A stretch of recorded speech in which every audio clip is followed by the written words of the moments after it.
Hey, Gabe here. And Johnny. Gibdos, Stalfos, Poles, Redads. The world of Zelda has always been plagued by those undead beings. Every single game in the series has featured them in one way or another. But how does one become a walking corpse?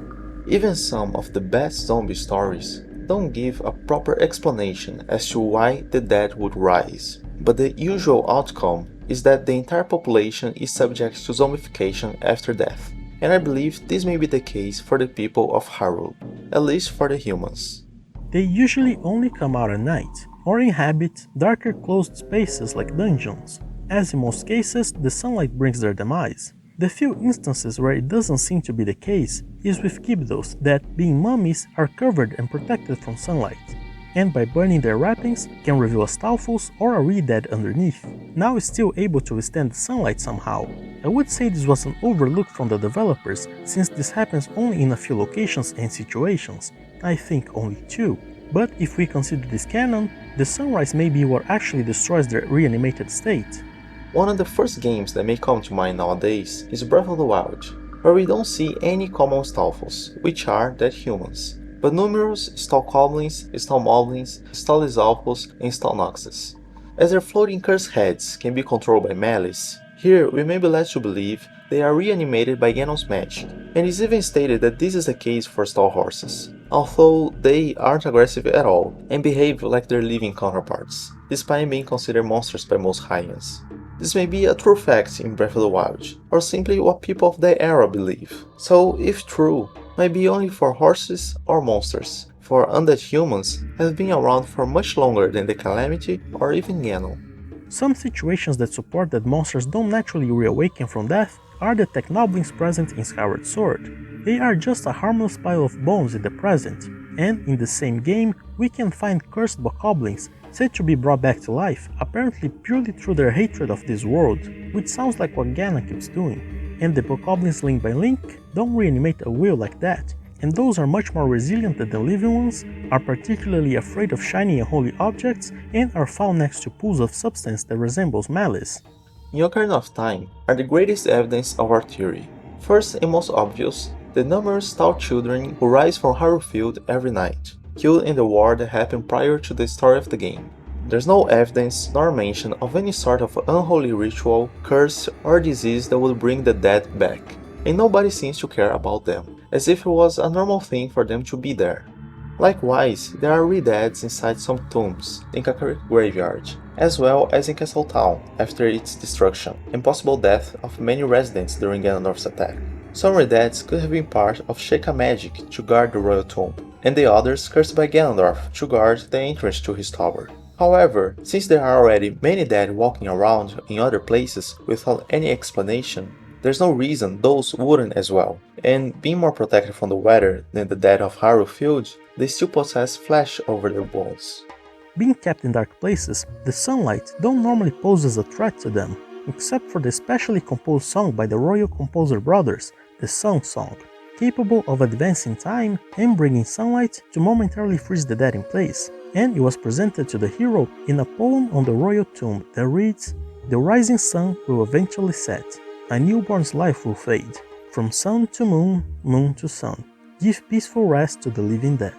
In this context, talking about life and death while saying from sun to moon, moon to sun, seems pretty clear to mean from life to death, death to life, implying a normal cycle for the dead to come back to life.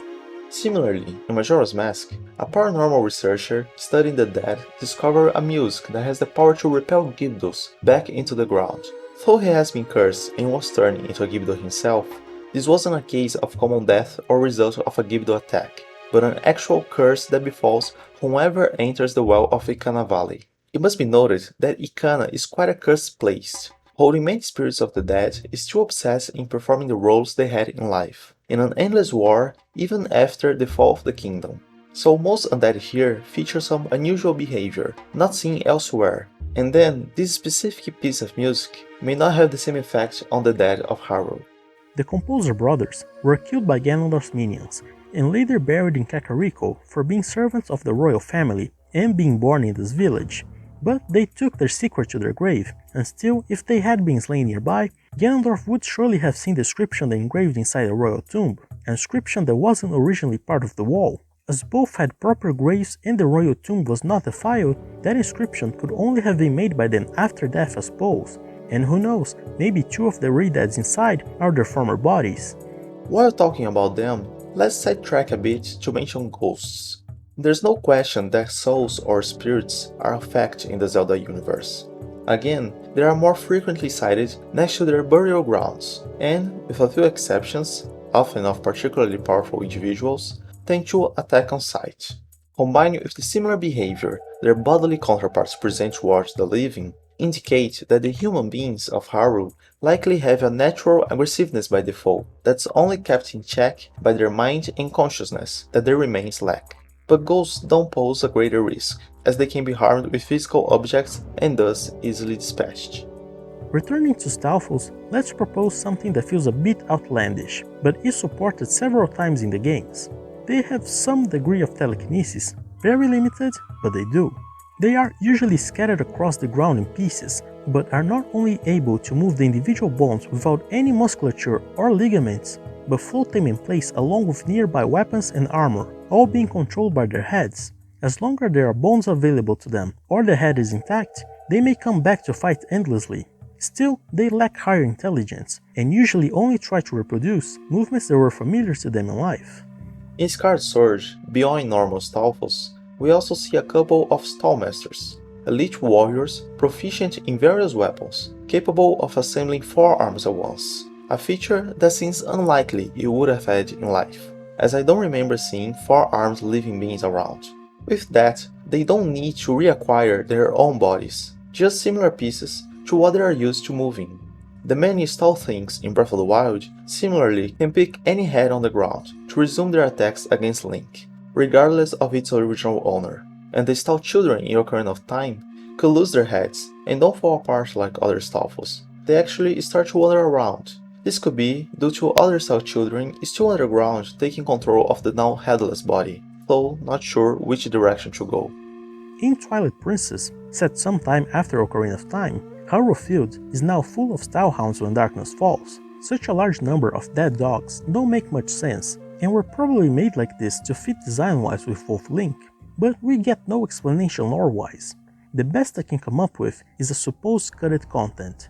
In one of the beta trailers for the game, there seemed to be a moment when, after Link defeats some Stallhounds, they seem to reassemble themselves as Stalfos. There's a jump cut as would be expected to hide the change of models, but they are in the same location. I'm not adamant on this, but then the Stallhounds could be Stall children reassembled in a different manner, and it would also explain some details on the design of the Stalfos, like the cool but odd skull with an extra bone and the shape of their elongated feet. In the same game, we see Stalwart being reanimated by Zant with a magic sword through the skull, even though it was probably killed by the many swords already stabbed in its cranium. Not only is the head able to float on its own once the body is destroyed, but during the first phase of the fight, several Stall troops rise from the ground only to serve as barricades to protect the boss, never trying to harm Link, which could be another example of this telekinesis being used. The Stalwart doesn't really have the ability to properly move and control that many individual bodies at once, but it can at least hold them in place as shields. Back to the point, Hyruleans have known and had to deal with the undead since the beginning of times as we know it. They must have adapted their funeral rituals to prevent reanimation early on, except when there's actual intention of using the dead as watchguards, for example. If what we consider so far is correct, things like a stake through the heart or dismemberment would not be effective solutions. It has to be either complete destruction like cremation, or the simple answer, like for most zombies, aim for the head. Before I finish, let me just tell you that we started a Twitter account, so we have a place to post updates and announcements and share other things that may be too short for a whole video. There's a convenient link at the description to @SuperGeekBros_. Check it out and consider following us. Now tell us what you thought about our theory in the comments and share your thoughts on the undead plague Hyrule keeps facing. Give us that thumbs up if you enjoyed it, and don't forget to subscribe. You can check our last theory on what exactly is a Skull Kid, a more magical but still undead being, here, and you'll probably notice where we got the idea for this theory. See you next time. Bye!